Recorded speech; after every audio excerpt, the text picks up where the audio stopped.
What's happening, YouTube? Can't keep a good man down, bitches. Just saying. Alright, enough of the silliness.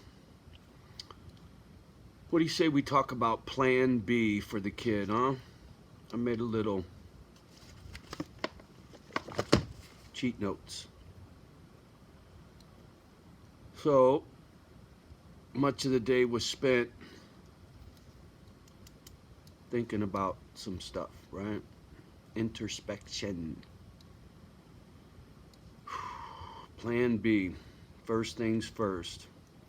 The house I'm in will be put into order quickly. I got some loose ends to tie up both inside and out. I got most of the material to do it. I'd been dragging my feet, being lazy. No excuse. Well, a little bit. The fire really kind of jacked me with my breathing and kept me in the house, but I could have been painting the inside of the house. It just, whatever. I was waiting to hear from the pension. Now that I got the word and I know what's up, I know what to do. Get this house in order. Sell 2 vehicles. Putting the word out. I'm gonna drop a vehicle. I'm gonna drop a video on both the Cadillac and the Denali, just for shits and giggles. Somebody knows somebody, whatever. Somebody wants one of them. Great. Otherwise, I'll just toss them in the fucking interwebs and they'll be gone. Just the monster truck is all I need for now. So, you know, stacking cash while I get this house in order.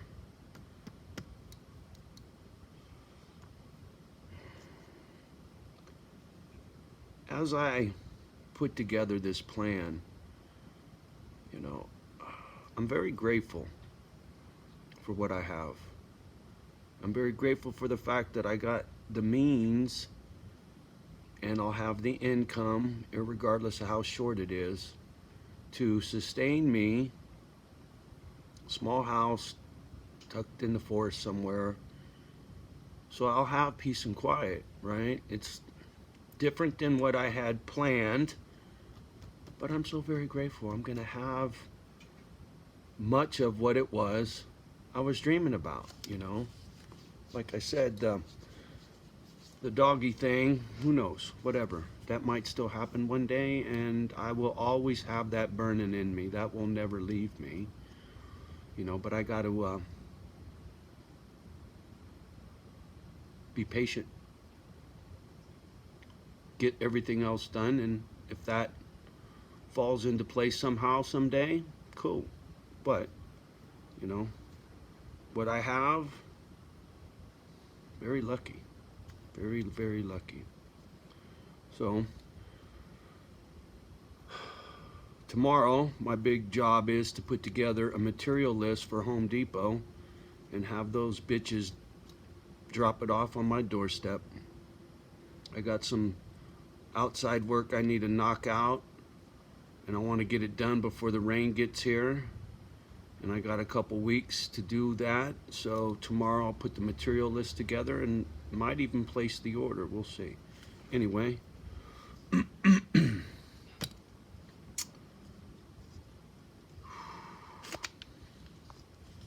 once this house is done and sold,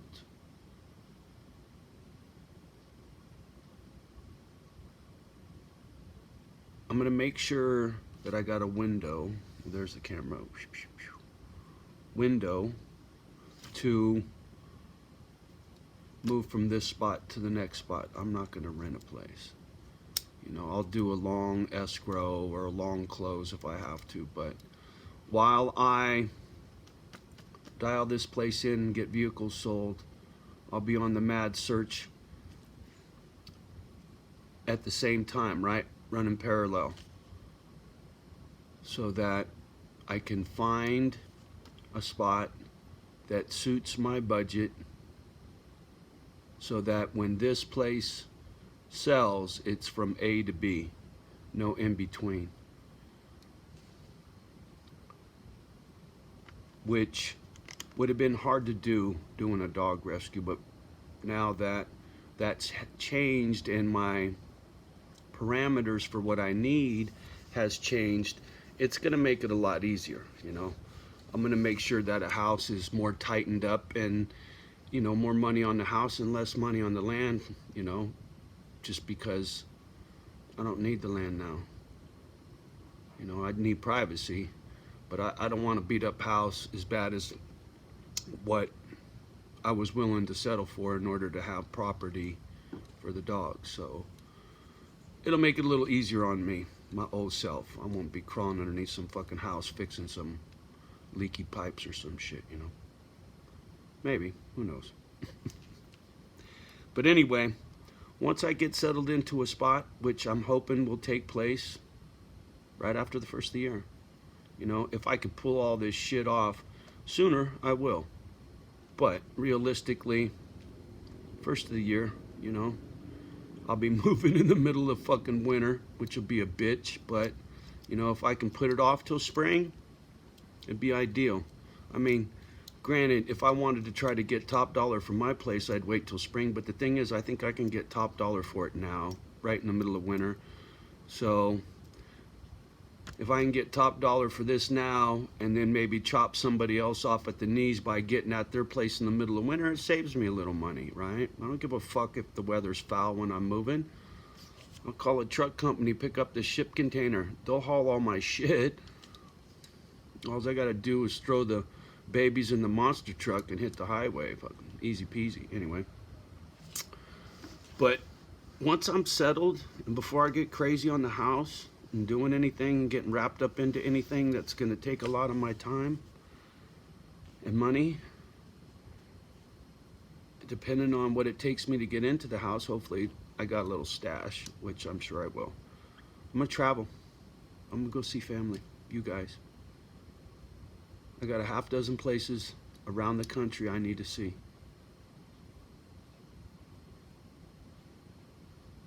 From the frozen tundra to Kansas to Florida to Texas. Fuck, I'll be bouncing all over this fucking country. It'll probably take me a month or two to see everybody, but that's cool. I'm looking forward to that. You know, I'm gonna fill the void in my soul for the loss of my dog rescue with other heartfelt shit, right? Go see you guys? Shit. It's gonna make me feel good, right? I bet I got 10 people scattered all over the continental United States that I can jump in my car and plan it out. Hey, if I see you, then you're next, you're next, you're next. And make sure by the time I leave this spot and get to the next spot, they're ready, right? Nobody, I ain't trying to surprise nobody, so it'll take a little coordination on my part. I'm down, I'm good at that kind of shit. It's just like running a job site, right? You can't do this before you do that. Anyway, so I'm gonna do a little traveling and seeing some family before I hunker down on the homestead. But I'm throwing a shindig. Yes, I am. I'm gonna have a housewarming party for sure.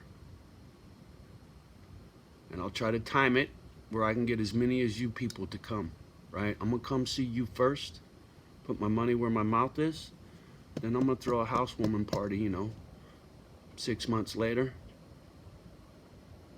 Hopefully you can all make it.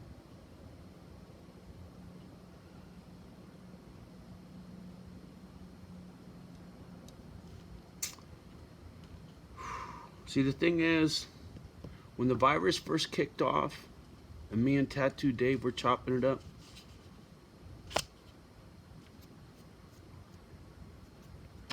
Dave's birthday's in June.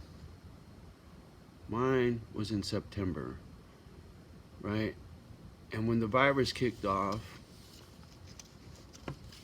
that was whatever, March. I told Dave, we're gonna have a birthday party for you, homie. Celebrate the fucking virus is gone, right? And then I was gonna have a booger-free bash for my birthday, right? Virus is gone. Johnny's birthday. Woo woo. I never had a birthday party. I never. I had one when I was in one of my foster homes. Half dozen kids from school came over, little presents, whatever. I had one real birthday party in my life, you know, but I was gonna throw my own. Here we are in fucking damn near November, and the booger's worse now than it's ever been. I won't even see a booger-free bash on my birthday next year. Any takers? You want to bet this virus ain't gone? If you think about the Spanish flu, how many years it took before that subsided, and then you think about what's going on here and now, and how we really screwed the pooch at the beginning of this thing. And even if we get caught up with the vaccine and the proper procedures and the this and the that, I bet we got another 9 months. That's a year and a half total. I think we're gonna go through this. That's my guess. I ain't no doctor, I don't know shit. But, you know, that's an educated guess. If it took 3 years to get rid of the Spanish flu, which technically speaking, it took more like 7 from complete start to finish if you do your homework on that situation, because it lingered for a long time. Little flare-ups and shit, which we could experience, little flare-ups all over the globe for years to come, right? Mad squash here, squash it there, squash it here, squash it there, chase this fucking thing all over the globe for who knows how long. You know, you want to put all your hopes on their vaccine? Anyway, just, I'm not going down that road. But that was a celebration I was hoping to have, but the virus put the kibosh on that. You know, and here I'm going to be selling and buying a home in the midst of a pandemic. Ooh, what a rock star you are, Johnny O. Fucking idiot.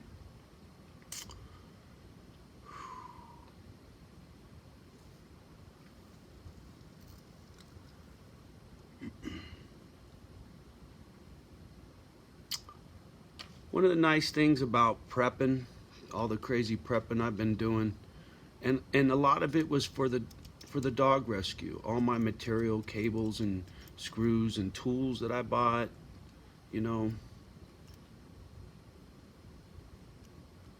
it was all in preparation for something that may not come to fruition now. So I got a lot of shit that is gonna help me fix a new spot when I move there. And if it's shit I don't need, then it's more shit to sell. I mean, I can't tell you the shit I bought to prep. From an auger to an airless sprayer to paint homes with. I mean,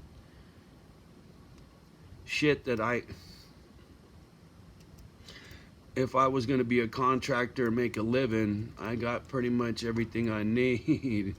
But I'm retired, I ain't doing that, so I got a bunch of tools and shit that I'm probably gonna have to fucking get rid of and lose money on now. But that wasn't the intention. That's just the way shit goes sometimes. But, you know, if this election makes shit go sour, and we don't get shit from China, and things get a little funky for a while, well, fuck, all those tools could be quite expensive.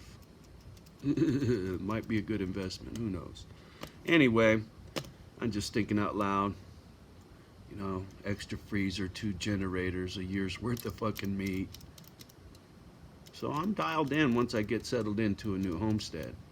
You know, I really am. I got everything I need, logistically, to dial it in quickly, which is cool.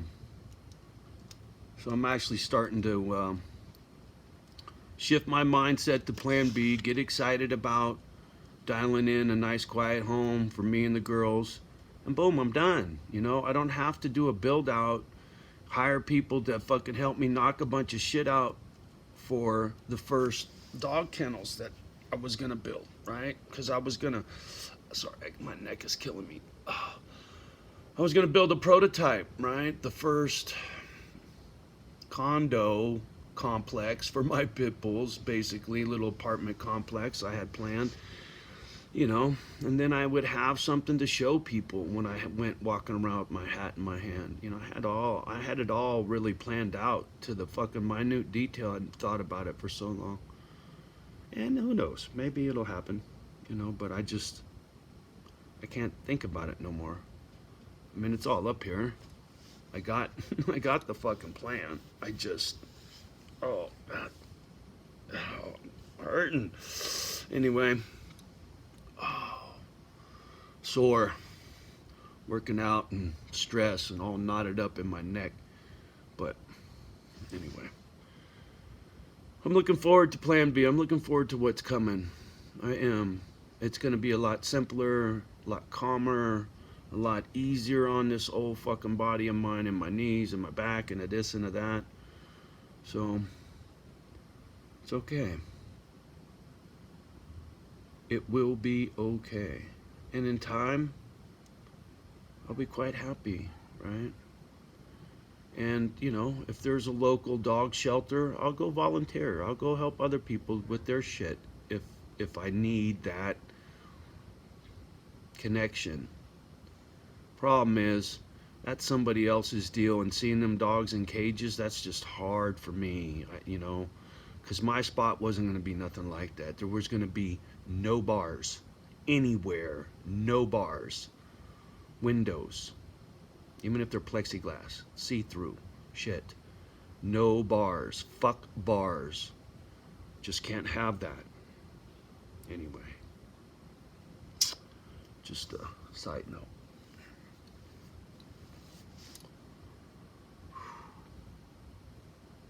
All right, I'm just spinning my wheels upstairs, so time to let you guys go. I hope you have a really nice evening. Johnny O's a retard. He's drinking coffee at fucking damn near 8 o'clock at night. Which I just started drinking. I didn't have any afternoon coffee, and I was jonesing for some coffee. That's what happens when you smoke too much pot. You gotta even it out. Caffeine and THC. It's the lightweight speedball. That's what happens when you get old. Your vices are few and far between, trust me. Oh, man, the shit I used to do in the day. Fuck. I still got a lot of stories, man. I do. And they'll keep coming. Shit'll get back on track. It'll get back to normal. It'll be up and down, up and down. It always has. It always will. It's fucking life, right? But even taking it on the chin, the way I just did, right? Youngsters, life is gonna fucking jack you right and left, man. You're gonna get knocked on your ass on a regular, but you gotta brush it off, homie. Because flaring up is gonna get you in trouble.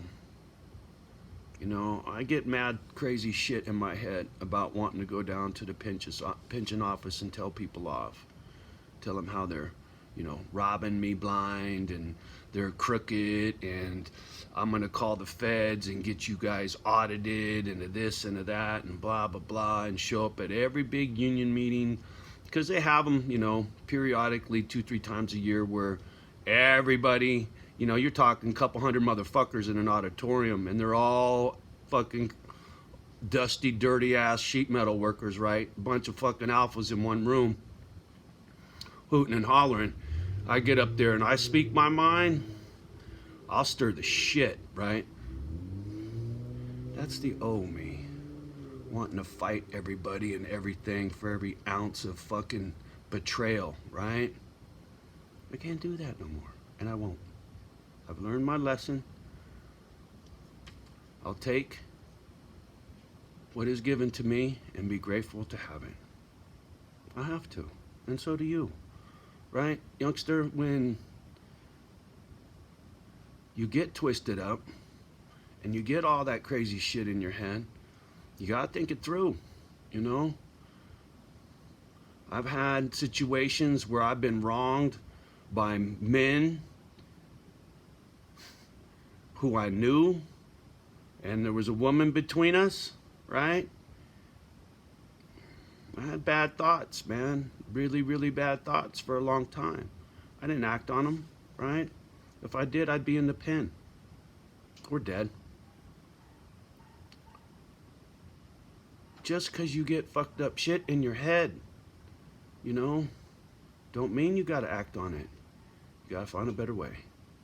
You do. I'm telling you, you have to find a better way to cope with your anger than lashing out, getting upset.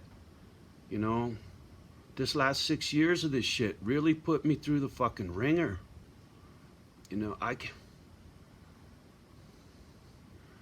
the conversations I had with my workman's comp attorney, I got on my iPad, I got video footage of me, just like now, what you see, and him on the fucking phone, just like that Stoic video, right? Catching him in lies. Just fucking all kinds of foul shit, right? And half the time I was fucking sauced. I was drinking hard back then. There were times where I couldn't even call the lawyer unless I was drunk. Because I was so mad, so angry. And then I'd have a couple pops and I'd calm down until I got drunk, and then the anger would come back up. So there was a sweet spot, right? I knew if I only had a shot and a beer, I could call. But if I had too much, fucking turn the phone off. Because I had some bad phone calls drunk with him a couple of times. I surely did. Fuck. Yeah. Really went through the ringer, man. Really did. But I never crossed the fucking line in any of this shit. Had a lot of bad things with this dickhead outside, right? With all these demons in my head. You get some idiot, you know, clowning you on the street or something, telling you to fuck off to your face. As a young man, I wouldn't even have said anything. I'd have just jumped on him, and we would have rolled around on the ground till one of us wasn't moving anymore, right? Especially if there ain't nobody there to stop it, right? A fight normally will get stopped. There's usually some bystander to pull you two apart.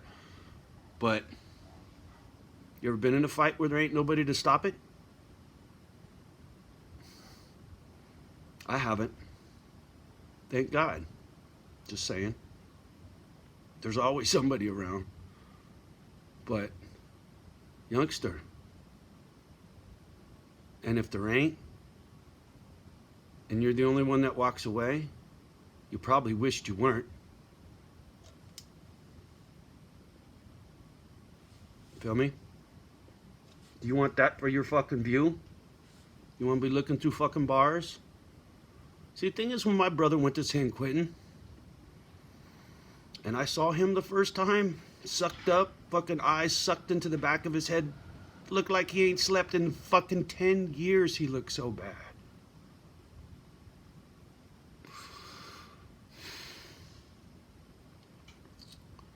And coming up, Mom told me, you're the man of the house. You need to watch out for your brothers. So when James went to the pen, I felt like I failed him. I did. Anyway, that's not exactly part of Plan B, but you get what you get. Sorry. Anyway, youngster, back on point, right? Get you a Plan A, Plan B, Plan C. Because Plan P for penitentiary ain't the one you want, right? It ain't. You know. I know there's no convincing some young cock-strong motherfucker who just thinks he's got it all figured out. I get it. I was one once. Can't tell me what to do, motherfucker. See, the thing is, I ain't telling you what to do. I'm just gonna tell you what's gonna happen. You do you, homie. I did me and I stayed out. My little brother, not so lucky. Since then, He never went back. I picked him up, 89. I picked him up in 1990 from San Quentin. Actually, I couldn't get him at the gate. They had to put him on some fucking bus and drop him in some fucking neighborhood, and I had to pick him up on some street corner. It was fucking retarded shit I ever seen. But whatever, you know. I picked him up from Quentin that day, San Rafael. I'll never forget it. One of the happiest days of my life. It truly was. It's one thing about going to prison, dipshit. You're not the only one that does time. You know what that does to your family? Do you have any idea what that does to your family when you go to the pen? I don't think you do. Unless you had a family member go, then you know exactly what I'm talking about. Just saying. All right, look, I'm getting way off topic here. Anyway, plan B. Johnny O's got it. And I will implement it. And you will get to watch. All right. Much love and respect. Have a great evening. We'll talk soon.